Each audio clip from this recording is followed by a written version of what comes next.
ugasanga rero ingorane zidushikira z'ubukene ziva kuko tudashaka gukora nk'abikorera kugira ngo dutere imbere.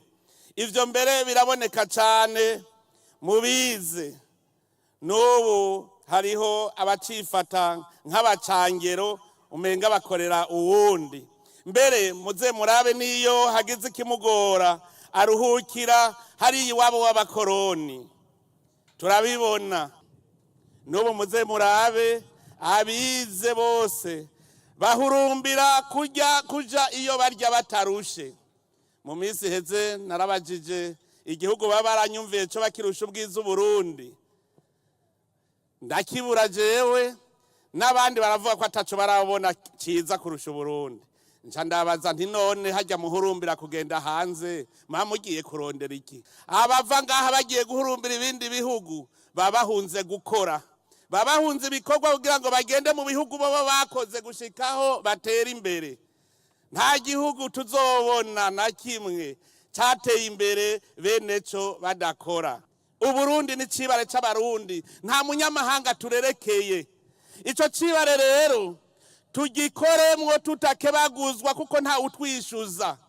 Umurima weze tuwusorome, turawufise dusangiye twese, ni burya butare kuko mu nyuma twavuye tubwubura. Naho bagiye bawunyegeje, ubuhirahira akavuga ko hari ico amaze kandi atacarimwo, uwarabesha kuko vyanditse mu ijambo ry'Imana. Nitumere nka Kirima n'Amaconco bagujije ubwami ubukoroni. Tumere nk'abihome, tumere nka Rwagasore, tumere nka Ndadaye. Urwego rujejwe kwigisha abarundi gukunda igihugu no kukigwanira.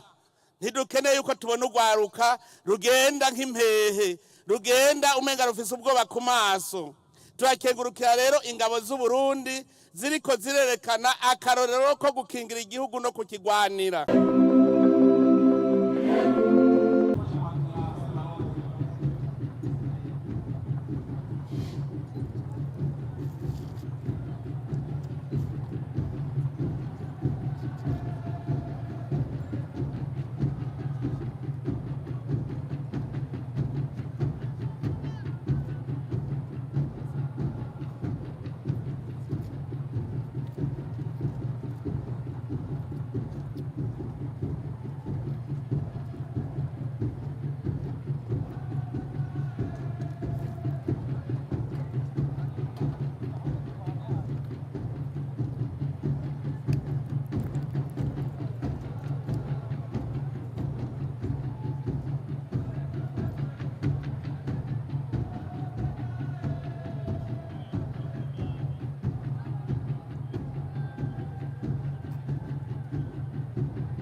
Mwiza oye!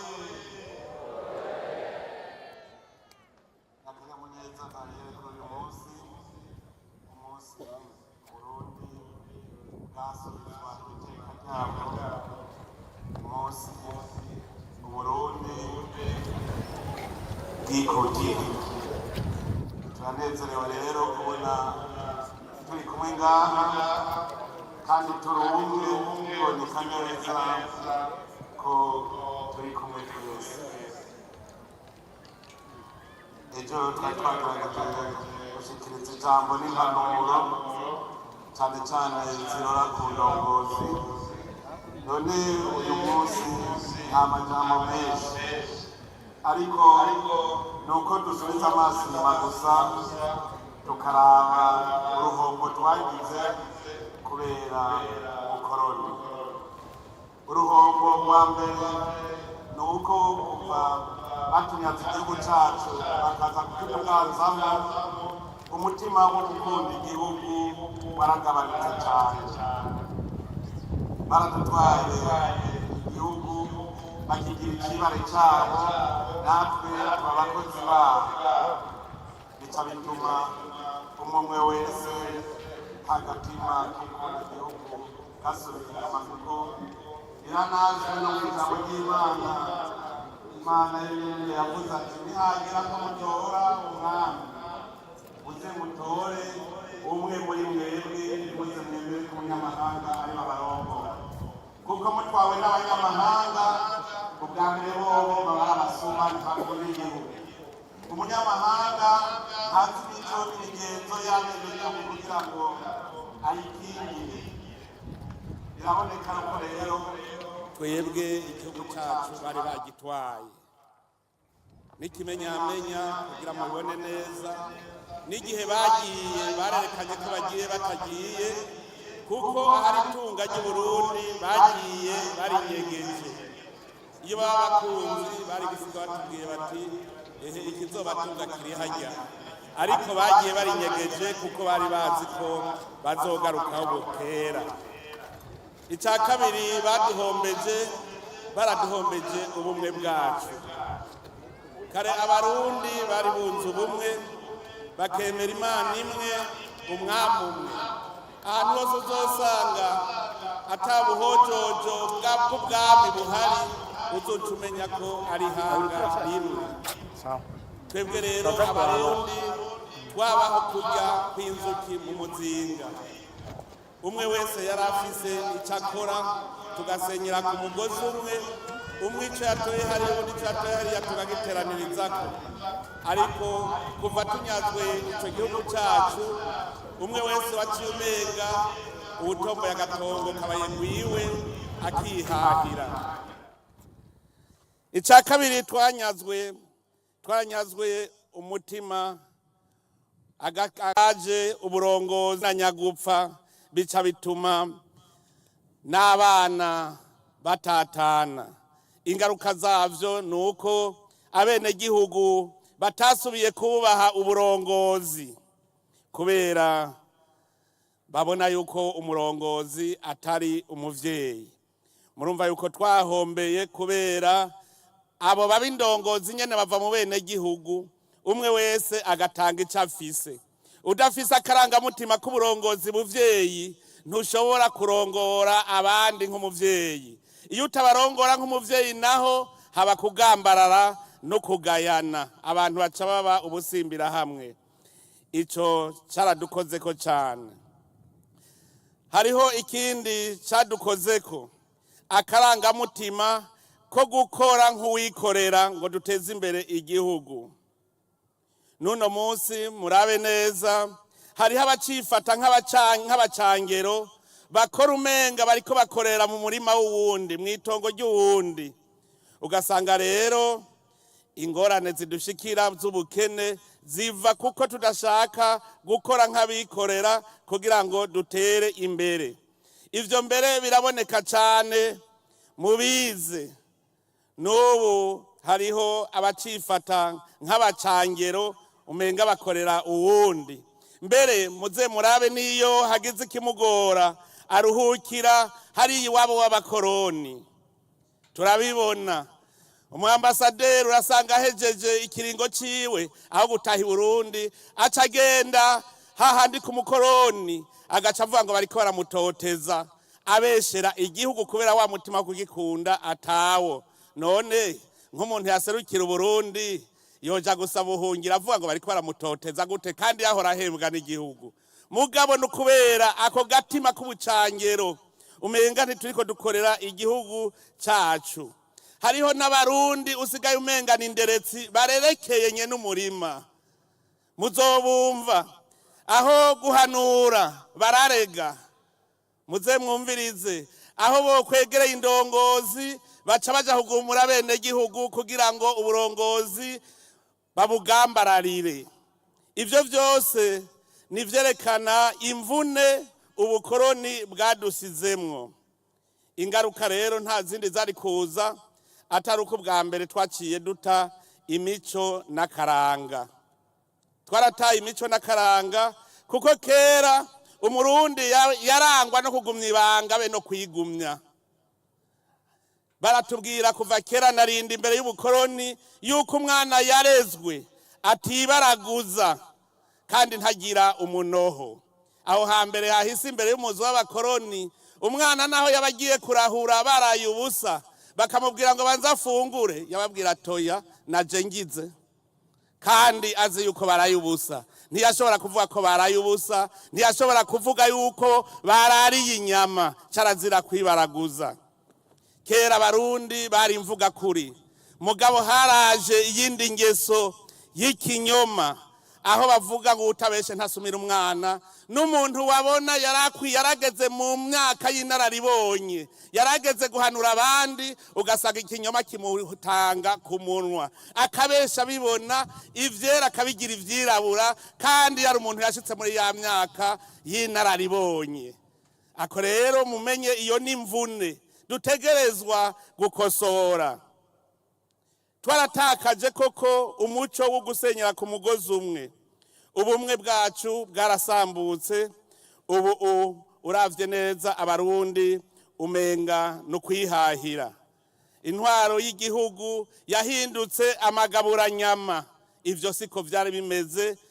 N'umuco mushasha wazanwe n'igikoroni. Mbere rero uravye neza ubumwe bwacu indongozi nizo zabusambuye, kuko ntaho ryari byarakabonetse aho indongozi atakindi zitekera umutwe atari ukwica bene Burundi. Ariko rero ntituvuge ngo vyose ngo birirabura. Hari hako batwigishije, baratwigishije gusoma no kwandika. Mugabo ingorane baduteye uko batwigisha gusoma no kwandika niko umuzirikanyi wacu nawo wo gukora wagiye uragabanuka. Baraduhenda ngo warize ngo ucutera imbere kandi udakoze, ngo ukize ngo akirisuka, ngo ukize akiri wabo, kugira ngo nuwize ntagira akamaro azomarira abene gihugu, ahubwo acaba umukozi wabo. Niho umutima w'ubucangero wavuye, kuko igihe yaba umukozi wabo bamuhemba amahera avuye iwe mukoroni, gushika naho n'igihe yagenda bose babona bati none tuzosubira guhembwa niki. Muribuka n'ijambo umuganwa Rudoviko rwa Gasore incungu yo kwikukira ku Burundi yaravuze ati nimwe mwatureze ntimuturekure, kuko hajya yarabona yuko batazosubira guhembwa. Erega yari yabibonye.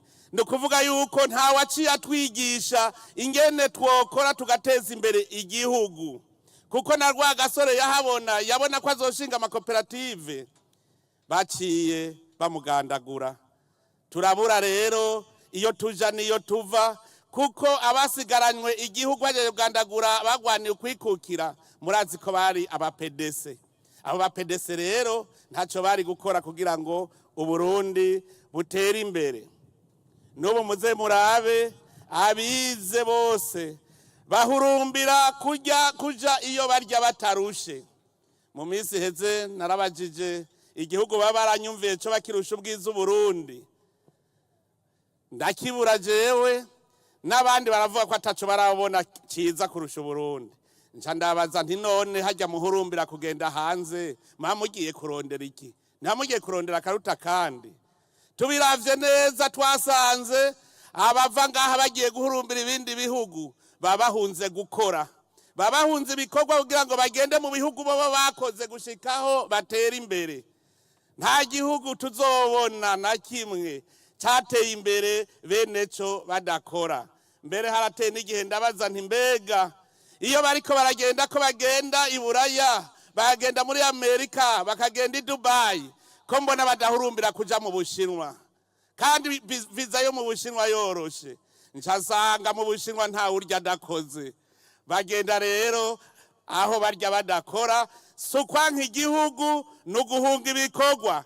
Najyayo ndababwire Barundi mukunda igihugu ngo tuve hasi dukore, nitwakora tugatera imbere muzobona bajya baduteye akagere bagaruka kuko bashaka aho barya batarushe.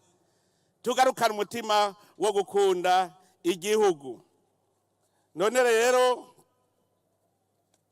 ngaha umuntu yoca yibaza ati none dukora iki? Twosaba iki Abarundi? Ubwa mbere ndabasabe Abarundi mwese dusubire neza, dusanasane bwa bumwe bwamye buranga Abarundi. Ndanezerewe cyane ko kuri uyu munsi tuwuhimbaje ata muntu agicuruza ubwoko bwiwe, ata numwe agicuruza umugambwe wiwe, atawugicuruza intara.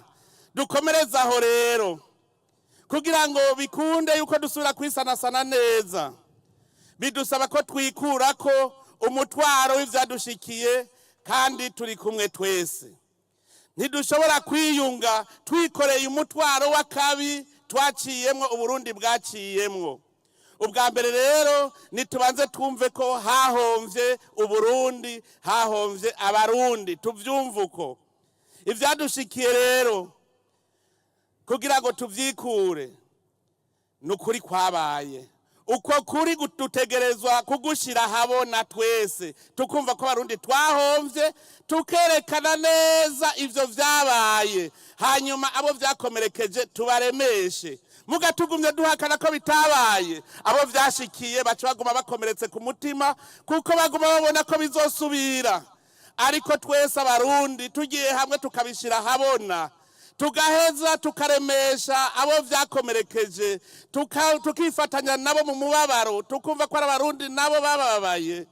Ico gihe tuzoba turiko turabereka yuko bitazosubira, hanyuma Abarundi bose bareme. Intango ya vyose rero murumvise nuko dusanasana tugakomeza ubwo bumwe bwamwe buranga Abarundi. Nico gituma dusaba yuko twoshira ukuri kose habona kuvyabaye kugira tuvyiyambure kabisigare biri mu kahise, twikorere Uburundi bushasha burimwo Abarundi bumvikana babaho kujya kwinzuki mu muzinga. Ica kabiri nuko twokumva neza ko Burundi ari cibare c'Abarundi. Uburundi ni cibare c'Abarundi, nta munyamahanga turerekeye.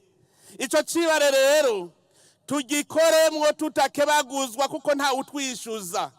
Umurima weze tuwusorome, turawufise dusangiye twese, ni burya butare kuko mu nyuma twavuye tubwubura, naho bagiye babunyegeje twarabwubuye. None rero n'umurima weze kandi n'umurima w'isangi nta ukwiye kuwigungana, tuwusorome tutakebaguzwa, n'umurima wacu. Uburundi tubukorere. Imana yaraduhaye imvura, iduha izuba ryiza, iduha ivu ryiza. Turime iki cibare cacu gushikaho ibindi bihugu vyose bizodutangarira. Ubugira gatatu dukomeze uburongozi bw'igihugu, uburongozi bwiza, uburongozi kivyeyi. Indongozi nizimenye ico ziri, ziba karorero mu bikorwa, ntiziba karorero mu kwicara, ziba karorero mu bikorwa. Tumaze iminsi tubona baca intege indongozi zamaze kumva ibikorwa, abo ntimubaha amatwi, no kugira ngo tugume turaboro. Indongozi rero nizibe akarorero mu bikorwa. Uwuhirahira akavuga ko hari ico amaze kandi atacarimwo, uwarabesha nkuko vyanditse mu ijambo ry'Imana. indongozi ivuga yuko hari icyo imaze kandi atakirimwo aribesha. Umuntu wese abonekera ku camwa yama. Niba buri indongozi nziza tukubonera mu burongoye ingene bameze. Dusanze bameze nabi wowe ukaguma unezerewe, nta ndongozi uzoba urimwo. Ntuzuvuge rero ko hari icyo umaze atacurimwo. Tuzokumenyera ku vyamwa wama. Ica kane ni ugukunda igihugu gushikaho tukigura. Imbere y'umuzo w'abazungu abarundi bose bari ingabo. Umurundi wese yagenda yari afise icumu n'umuheto, akama agabiye gukingira igihugu. Ejo aho twariko turigina ijoro ry'uwo munsi mukuru narabivuze yuko n'inzoga y'amacumu yavuye ku buryo babanza kwegeranya amacumu mukingiwe na nyene urubanza, hanyuma urubanza ruheza akabasubiza amacumu yanyu. None rero abarundi twese tumere nka kera, nitumere nka Kirima n'Amaconco bagujije ubwami ubukoroni. Tumere nka Bihome, tumere nka Rwagasore, tumere nka Ndadaye, bobo bemeye bakigura igihugu kugira ngo igihugu kije ku rutonde. Abarundi rero twese dusubire kuba ingabo nka kera, tugwanira igihugu, niho n'amakungu azotwubaha. Nico gituma twasubiye kugarukana rwa rwego, urwego rujejwe kwigisha abarundi gukunda igihugu no kukigwanira. Ntidukeneye yuko tubona urwaruka rugenda nk'impehe, rugenda umenga rufise ubwoba ku maso. Turakengurukira rero ingabo z'u Burundi ziriko zirerekana akarorero ko gukingira igihugu no kukigwanira. Turabashimira cyane. Mbere kuri uyu munsi nagira mfate n'akaryo ko gushimira cyane ingabo zitanze kurusha abandi. Ingabo zose zarakoze ibikora inka, ariko hariho ingabo zitanze z'akarorero aribo twagomba gushimira. Mbere uwa mbere muri bo yarakingiye Uburundi gushikaho yemera aritanga. Ni umuhisi yazize gukingira igihugu, umuhisi kapitene Ndayishemeze Eraste.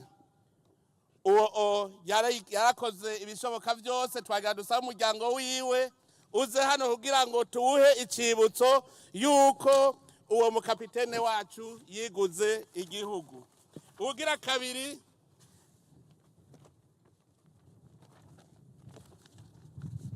yahora ririye tena na cenda mu hagapete, ni kapitene Irakaza Paterne SS 2771 matrikire yiwe. Uyu nawe nyene yaritanze araje imbere y'abandi arataga karorero. Uretse ko tumuha agashimwe, murumva yuko n'agapete yaciye aduga ririye tena ciyaba kapitene. Ugira gatatu ni Ajida Major Kabura Jafet SSC 3850 ya matrikire. Uyu nawe nyene ni gisongerezi mu ntwaza ngabo yakoze biraboneka araje imbere abandi gushika mbere naho wewe naho hari gisongerezi akora n'ibikorwa by'intwaza ngabo igihe yari ihejeje kwitaba Imana. Hariho ugira kane Ajida Kabura Fabrice SSC 5307 ya matrikire. N'ubu nyene yari ku rugamba yarabaye akarorero mu bandi. Ugira gatanu ni Caporal Chef Sinzumusi Remi HR 08904 za matrikire. Aba bose rero mu ingabo zose zarakoze neza birashimwa, ariko ngo abakunzi ntibahera mu mubindi, haraba ababa karorero kabandi. Nagira rero nce nkeza abarundi bose bakoze neza bakerekana umutima wo gukunda igihugu bakacitangira. Imana rero mwese bahezagire abakoze neza, abandi nabo babonereho. Mwebwe mutari bwave hasi, mwumvise kugikora n'ubumwe no gukunda igihugu, muve hasi kugira muba karorero. Ngira ntangure ndabahe ikimenyetso cyerekana yuko igihugu babaye intwari zitangira zigikunda.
Hariho uwundi ntari nahamagaye agira gatandatu ni soldado de deuxième classe Bizoza Didier HR 39 436 de la matricule.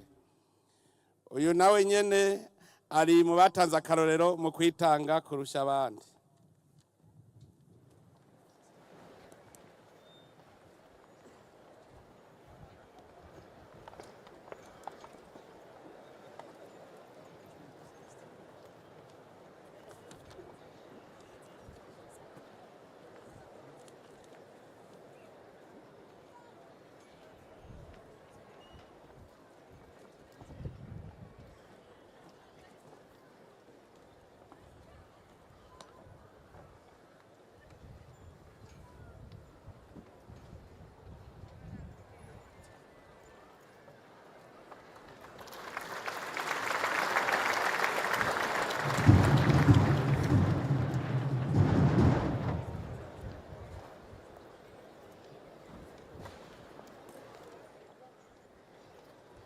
Murabona ko nkuye ari umusore atanguye kwitanga akiri muto.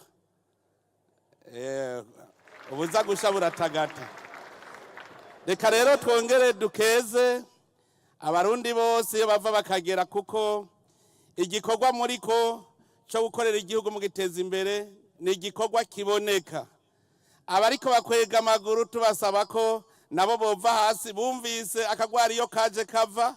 Ubu rero harageze ko tukiyambura, niho baheze imyaka 64 twikukiye ngo tugume turiko turidodombera uwadukolonije igihugu ari ci wacu. Ubu rero tuve hasi tubeye ko ari cacu, ntidusubire kwidodombera umukoroni, nituve hasi twese dukore. Igihugu cy'u Burundi kirafise ibikwiye bizotuma Uburundi bushinga icumu mu mashinga. None rero mwese ndabifurije umunsi mukuru mwiza muwuhimbaze mu kanyamuneza kandi tugumane bwa bumwe bwamye buturanga murakoze Imana ibahezagire.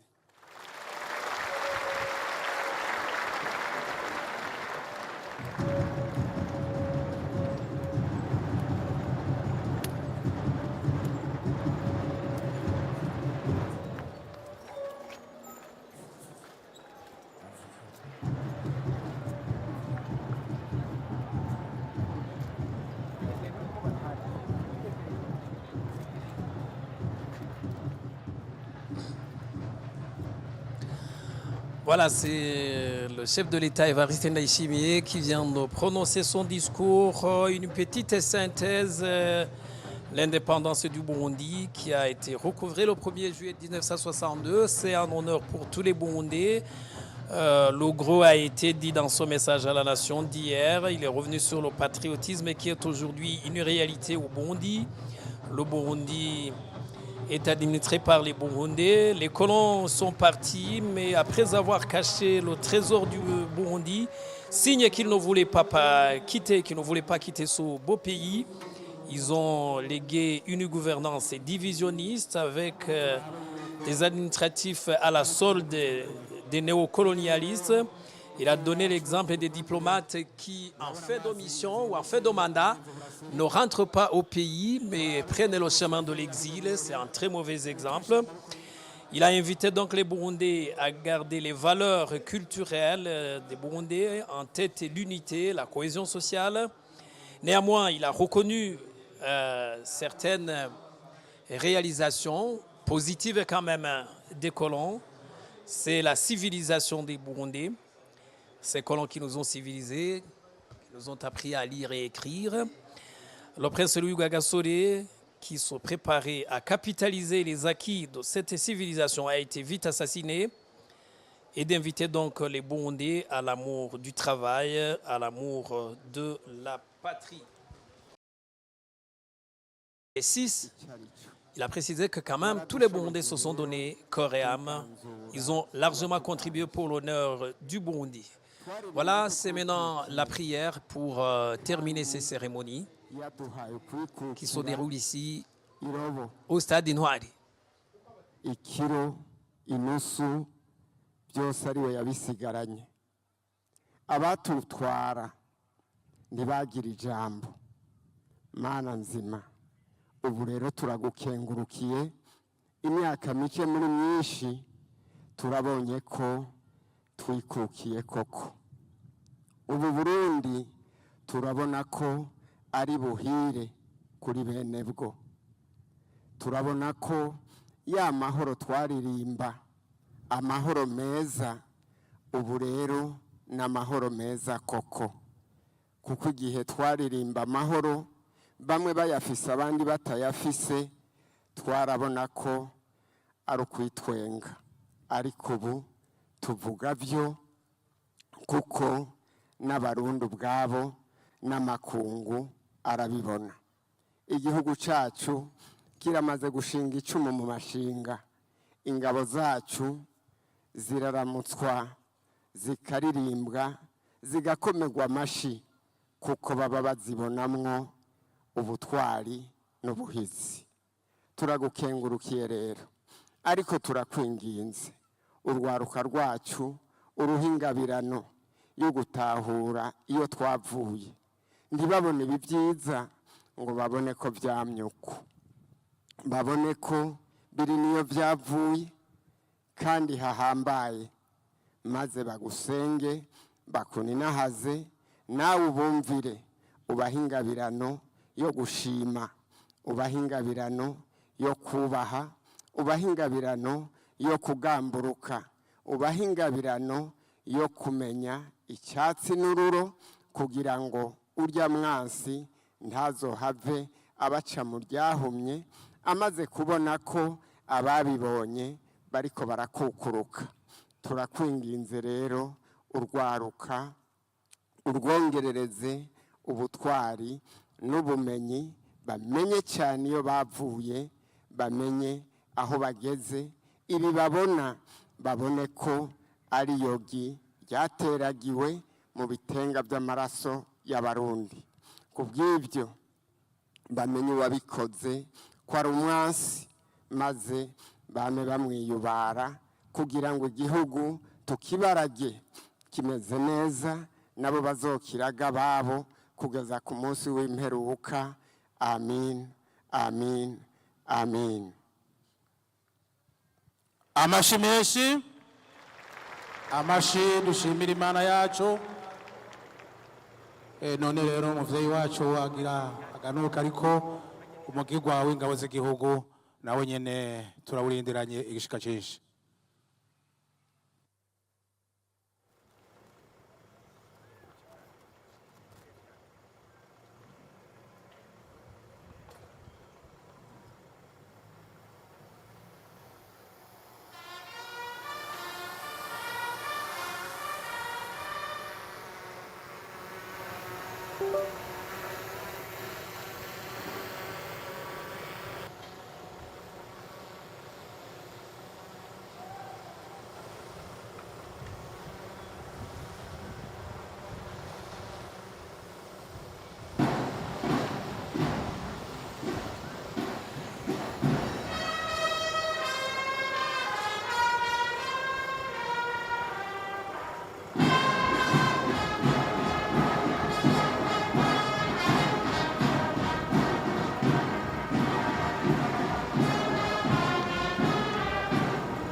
None rero abanyabujumbura dusezere umuvyeyi wacu n'amashi menshi.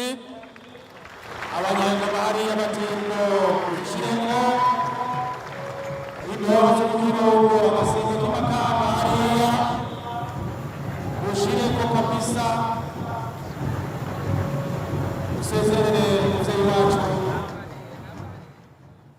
ariko abafise ubutumire mujye kuvyibuka na jewe umengo ndimwo. Duhurire hariya epfo kuri Cercle Peak, naho nicaye ubongera ndaronka aho nicara abantu.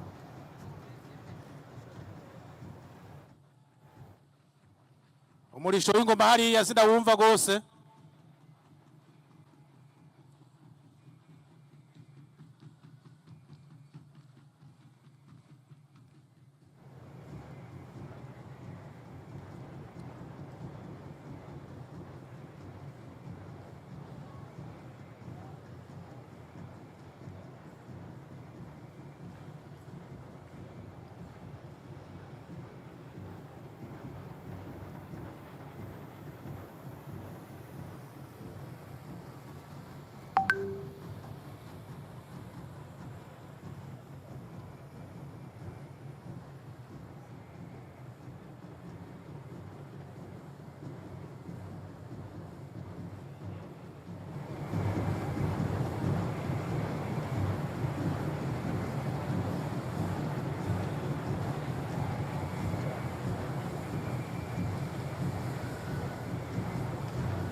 Sebarundi rero ariko arasezera Sebarundi ari kumwe n'umutambukanyi wiwe mama Burundi mama mugira neza ariko arasezera hariya mubambira amashi mubambira amashi mubambira amashi mubambira amashi mubambira amashi mubambira amashi mubambira amashi abavyeyi bacu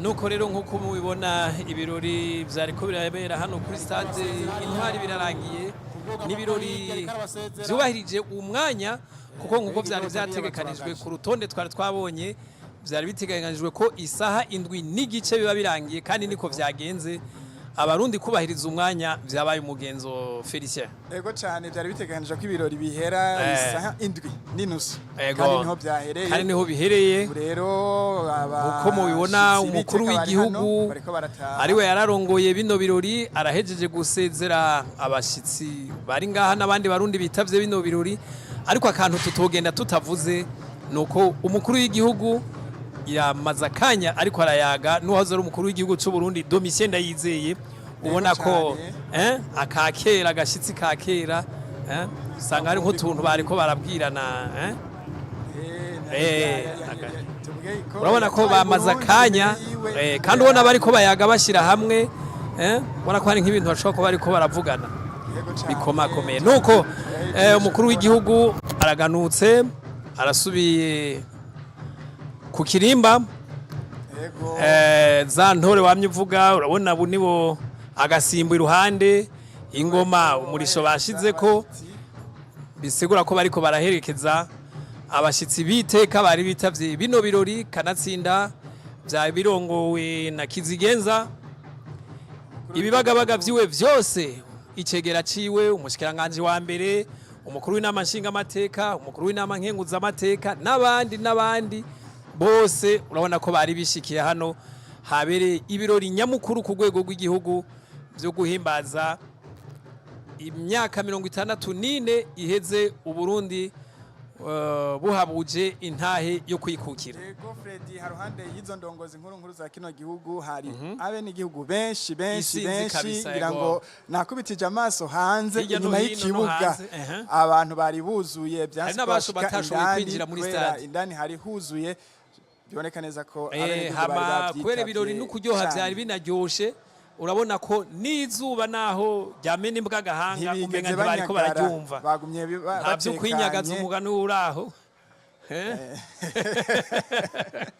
urabona ko ibirori babikurikiranye kabisa gushika birangire yego nuko turabona mukanya mukuru w'inamashinga amateka n'umutambukanyi wiwe nabo nyene mukanya baraza kwisoza turabona umukuru wa sentare ntahinyuzwa turabona umukuru w'inama nkenguzamateka nabo nyene bariko baritegura ko baca bakorera mu makanda umukuru w'igihugu nibaza ko ushikiriwe nibaza ko ari umukuru w'inama nshingamateka niko protokoli bitunganya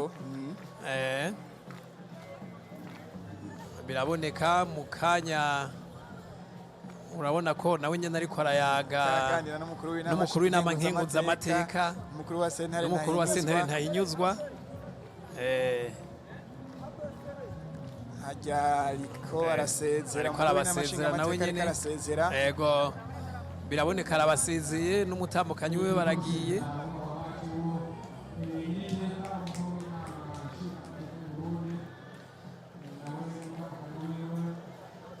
hajya rero umukuru w'inama nshingamateka n'umutambukanyi wiwe nabo barisoje baragiye hacakurikira umukuru w'inama nkenguzamateka bidatevye nawe nyene niwe acakurikira ariko urabona birafata akanya kuko ni protokole ndende sibake yego birafata umwanya n'umutambukanyi wiwe ababagendanira kugira ngo umwe n'uwundi agenengera haracamo nk'iminota 3 canke 5 bitaza kwidashika ibiri 3 yoyo iracamwo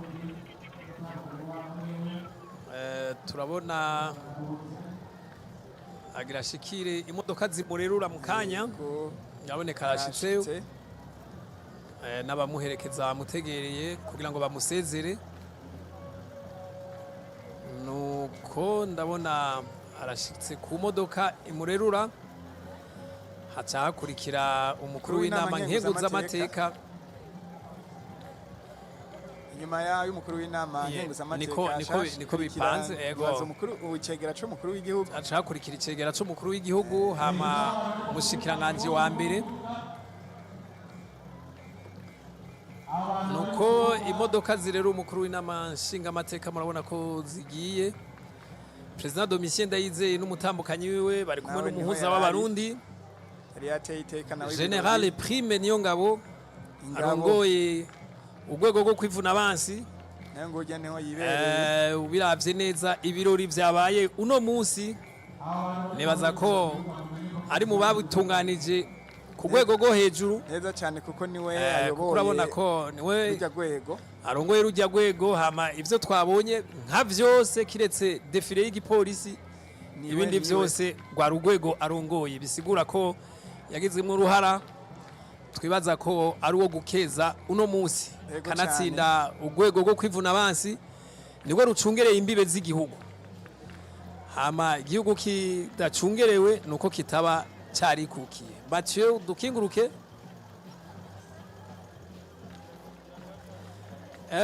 General Joseph arongoye umuyobozi mukuru w'igipolisi nawe nyene ntiyari kure, wabonye ko yari yegereye cyane nawe nyene umukuru w'igihugu, ni warongoye urwego rw'igipolisi mu Burundi. Mwabonye ko nago nyene ruri gwerekanye ibirori, uretse mbere urwego rwa gisirikare nta rundi rwego twabonye kiretse urwego rw'igipolisi rwakurikiye.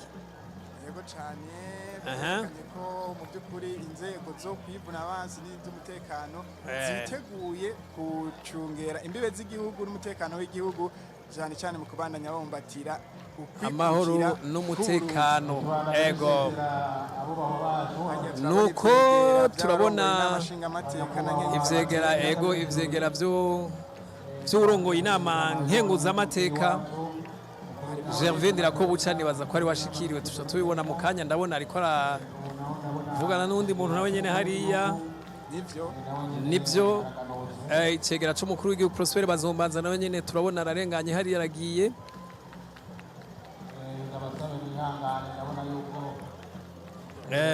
Urabona ifoto nziza cyane y'abantu baranze uno munsi, uretse ifoto y'aba VIP, ifoto yindi kurikira nibaza mu baranze uno munsi niyo foto mubona les deux généraux nibo bari bahagarariye ibirori, kanatsinda umukuru w'igihugu aho yatangura kugenzura ingabo. Wabonye ko aribo bari inyuma yiwe. hajyanye cegera c'umukuru w'igihugu. Ego Prosper Bazombanza nawe yagira, urabona staff yiwe nawe nyene hariya irahejeje kumusezera, arashitse ku modoka mukanya katarambiranye nawe arasohoka kino kibuga. Nibaza ko mu kanya tuca tubona umushikiranganji wa mbere Nestor Ntawuntuye. Ego nibaza ko ari we aca kurikira, hanyuma natwe duce twitegura gusezera abo turi kumwe kuva mu gitondo. Amazi yazindutse ageze kure, yarenze muri Tanganyika. Abandi bavuga ngo arashitse muri Tanganyika, ariko nibaza ko atarashika muri Rukuga. Yamaze kurenga muri Tanganyika. Nawe ntari kure ya Rukuga. Ya ntarashikayo, aracari aho muri Tanganyika, aracari kare. Tanze uno munsi kugira ngo abadukurikiranye batahure neza byinshi bishoboka ingene ibirori vyari bitunganijwe n'ivyari ko birabera ngaha. Ndabona ari kumwe nabo basangiye urwego rwa gisirikare mu biro bikuru. Hajye usanga bamwe bariko baramubwira ati felicitation, ariko ico tutamenye no munsi nuko mu bisanzwe itariki ya mbere mu kakaro twaca tumenya abaronse amapete mashasha, cyane cyane abinjiye mu rwego rw'abagenero. Ngira ngo turaza kubimenya hanyuma canke no kumbuga ngurukana bumenyi nabonye umenga ntibira cana ko ngira ngo tushobora kuba tutaronsa akanya ko kuziraba kubera imirimo twarimwo byamaze kuja ko nuko ngo kuva mu gitondo nuko twazindukiye muri bino bikorwa twiriwemwo mukanya turaza iyo tuguma turi ku buhinga ngurukana bumenyi natwe twari kuba turiko turabibona ariko nibaza ko atamutsi w'ishibere turaza kubimenya ego rero nibaza ko Felicien hajya nibaza ko ari umushikiranganje wa mbere n'umutambukanyi wiwe nivyo nibaza ko natwebwe coca dutangura kwitegura dukengurukire abo twabanye kuva mu gitondo gushika ino saha bariko barakurikirana televiziyo y'igihugu na cane cane aho mwakurikiye ikibiriraho bino birori guhimbaza imyaka 64 irangiye Uburundi buronse intahe yo kwikukira nuko murabona ko numwanya utari muto tubashimire dushimire abo twakoranye mu buhinga bw'ivyuma abatanga amasanamu abariko barakurikirana amajwi umuyobozi w'ubuhinga yabikurikiraniye hafi dushimire nabo twari kumwe ngaha Felicien butoyenda gukengurukire twakoranye uno munsi urakoze cyane shimire nabo twari kumwe bose abadukurikiranye n'abandi muri studio hamwe baba batwumva nibaza ko twobasubiza antenne ibiganiro bikabandanya nkuko byari biteguwe inyuma ya bino birori abadukurikiye tubakengurukire cyane mwakoze gose